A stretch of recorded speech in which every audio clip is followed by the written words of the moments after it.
Baik, selamat malam Bapak Ibu semuanya. Selamat malam. Sebelumnya saya ucapkan selamat malam untuk kita semua, Bapak Ibu peserta panduan fasilitasi IHT Profil Pelajar Pancasila, sesi pertama, Pendidikan yang Memerdekakan, dengan topik Pendidikan yang Memerdekakan, Jumat 2 Juli 2021.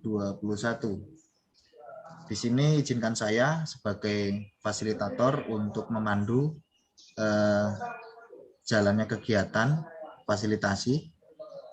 Yang pertama akan saya bacakan untuk terkait tujuannya, yaitu peserta memahami pengertian asesmen, outputnya pencapaian pembelajaran selama dan setelah proses pembelajaran berlangsung, alur sesi pembukaan, kegiatan inti, dan penutup. Peserta dengan jumlah 20 orang yang terdiri dari kepala sekolah, guru, komite, serta pengawas sekolah. Baik, Bapak Ibu peserta, sebelum kita mulai, marilah terlebih dahulu kita mulai acara ini dengan berdoa menurut agama dan kepercayaan masing-masing. Berdoa dipersilahkan.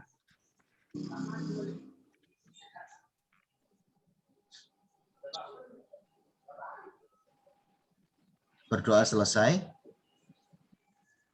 Untuk acara selanjutnya, yaitu penyampaian materi tentang topik asesmen yang mungkin bisa langsung saya sampaikan.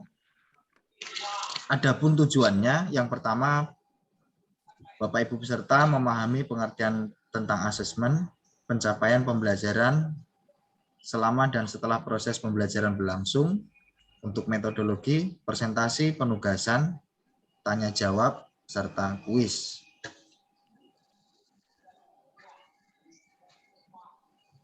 Baik, langsung saja Bapak Ibu untuk sesi yang utama, yaitu tentang asesmen. Langsung saya sampaikan saja.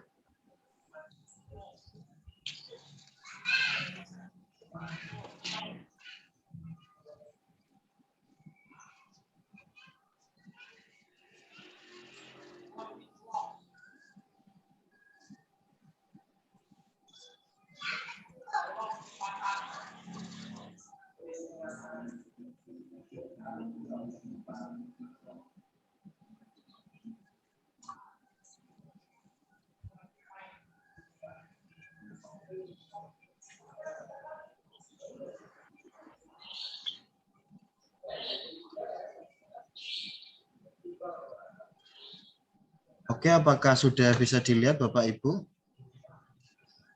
Bisa, Pak. Oke, tentang rancangan asesmen diagnostik. Yap. Baik, yang pertama jenjang atau kelas SMK, kelas 10, capaian pembelajaran pada akhir fase E, peserta didik diharapkan mampu menyimak dengan baik dan cermat, melibatkan diri secara aktif dalam pengalaman atas bunyi dan musik. Tujuan pembelajaran yang pertama pada fase ini, peserta didik diharapkan mampu membedakan jenis suara yang ditimbulkan dari setiap instrumen musik. Yang kedua, selanjutnya peserta didik diharapkan mampu memainkan alat musik dari tingkat pola permainan dasar. Selanjutnya, peserta didik diharapkan mampu mengeksplorasikan permainan instrumen musik hingga pada tahap kolaborasi. Bagian yang A, asesmen non-kognitif. Informasi apa saja yang digali pada asesmen ini? Yaitu yang pertama, aktivitas peserta didik selama belajar di rumah. Jadi asesmen non-kognitif ini kegiatan belajar yang dilakukan di rumah atau bertatap maya, melaksanakan tugas daring, maksudnya seperti itu.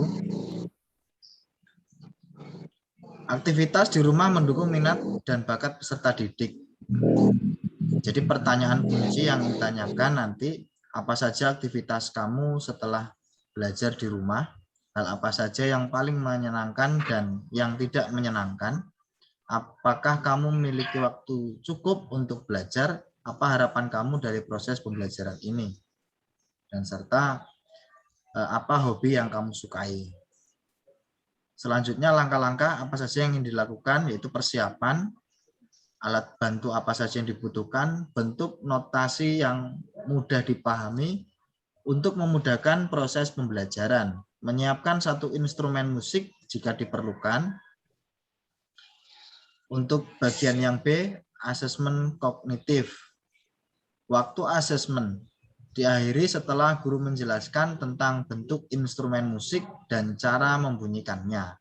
Durasi asesmen 10 sampai 15 menit per siswa. Ini maksudnya saat tahap praktek atau pembelajaran prakteknya. Identifikasi materi yang akan diujikan, yaitu peserta didik dapat mengidentifikasi, yaitu bentuk instrumen musik mulai dari bahan, jumlah bilah nada, serta cara memainkannya. Ini Bapak Ibu saya berikan satu contoh bentuk instrumen musik tradisional Lampung. Ini namanya cetik atau gamelan peking atau gamelan pring. Nah, alat musik ini terdiri dari 7 bilah nada, dari nada do, re, mi, sol, la, si, do. Nah, 7 bilah nada. Terus kemungkinan jawaban dari setiap bilah tentu bunyinya akan berbeda. Hal ini disebabkan karena dari setiap bilah memiliki diameter atau ukuran yang berbeda. Yang kedua, selanjutnya pada sisi bagian bawah bilah terdapat lekukan untuk mengukur tinggi rendahnya bunyi suara. Jadi untuk proses stem atau penyamaan bunyinya Bapak Ibu, di alat musik bambu ini pada bagian bawahnya ini akan diserut atau dikerok, itu biasanya dengan pisau. Nah, ini akan dibentuk lekukan atau cekungan yang bertujuan untuk menyamakan bunyi atau menyamakan tinggi rendahnya nada pada alat musik seperti itu.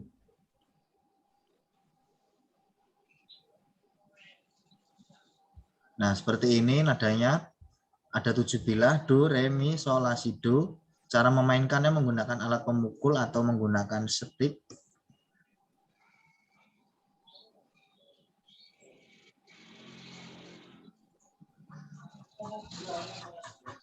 Oke, baik, mungkin itu presentasi dari saya.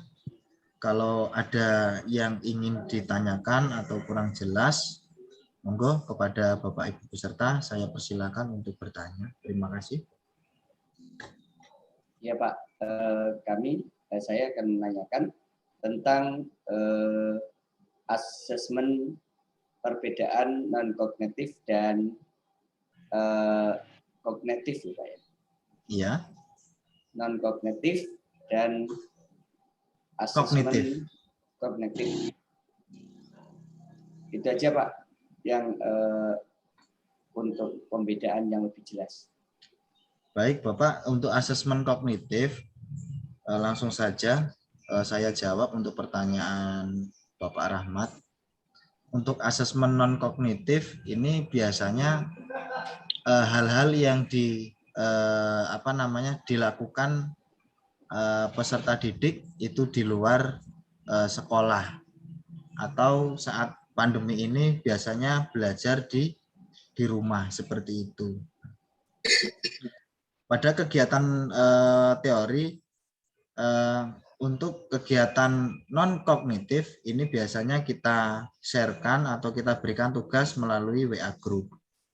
Kalau untuk kegiatan kognitifnya, non kognitif untuk kegiatan prakteknya itu biasanya kita lewat Zoom meeting atau Google Meet. Jadi anak itu juga nanti akan diberikan pemahaman tentang pembelajaran dasar ataupun praktek pada alat musik. Itu kegiatan non kognitif yang biasanya dikerjakan anak di rumah. Seperti itu. Untuk kegiatan asesmen kognitifnya, ini biasanya kita lakukan pada tatap muka, Bapak Ibu. Tatap muka artinya bertemu di kelas. Jadi sebelum anak-anak itu mempraktekkan materi, biasanya mereka saya berikan semacam notasi untuk menghafalkan. Nah, notasi ini memudahkan bagi mereka untuk mengingat sajian permainan musiknya. Nah, dan itu nanti setelah mereka hafal, maka akan diaplikasikan ke dalam bentuk pola tabuhan. Seperti itu, Bapak. Ya, terima kasih, Pak. Oke, terima kasih, Pak Rahmat. Agus. Ya. Silakan, Ibu. Ya, saya mau tanya. Itu kan asesmen kognitif. Iya. Asesmen kognitif dilakukan di sekolah ya? Iya.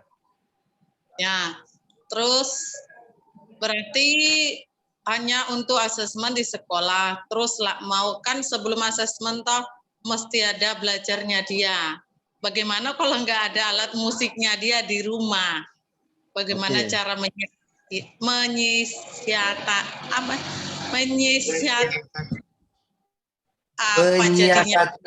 menyiasati ya, Ibu. Oh, baik, Ibu. Menyiasati, kan Bu. dia Ya, jadi di sini, Ibu. Terima kasih, Bu Maharani. Langsung saja. Jadi di HP ini, Bapak Ibu, ini ada aplikasi yang namanya Gamelan. Mohon maaf, nah, di sini. Nah, jadi aplikasi ini sudah dapat diinstal oleh anak-anak lewat smartphone.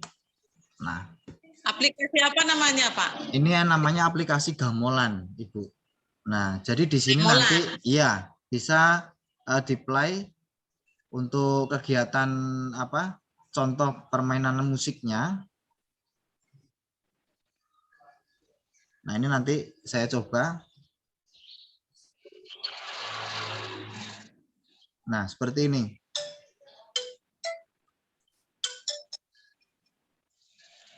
Begitu. Bisa didengar Bapak Ibu? Bisa. Oke, jadi saat tidak tatap muka atau tatap maya, ini yang saya lakukan adalah memberikan bentuk notasinya, saya kirimkan dalam bentuk catatan, mereka hafalkan. Nah, terus belajarnya seperti ini. Jadi mereka menggunakan aplikasi di smartphone masing-masing.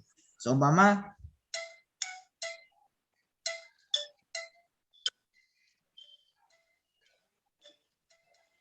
nah, ini kan ada 7 bilah.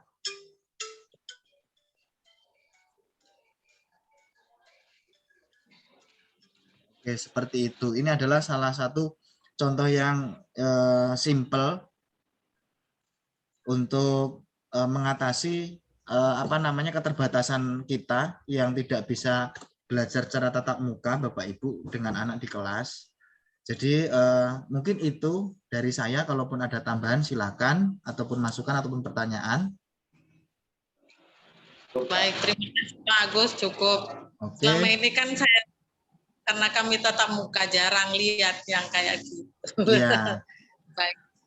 Baik, Bapak Ibu, kalau memang sudah tidak ada pertanyaan lagi, sebelum kita tutup untuk kegiatan rencana asesmen pada malam hari ini, marilah bersama-sama kita berdoa menurut agama dan kepercayaan masing-masing. Berdoa dipersilahkan.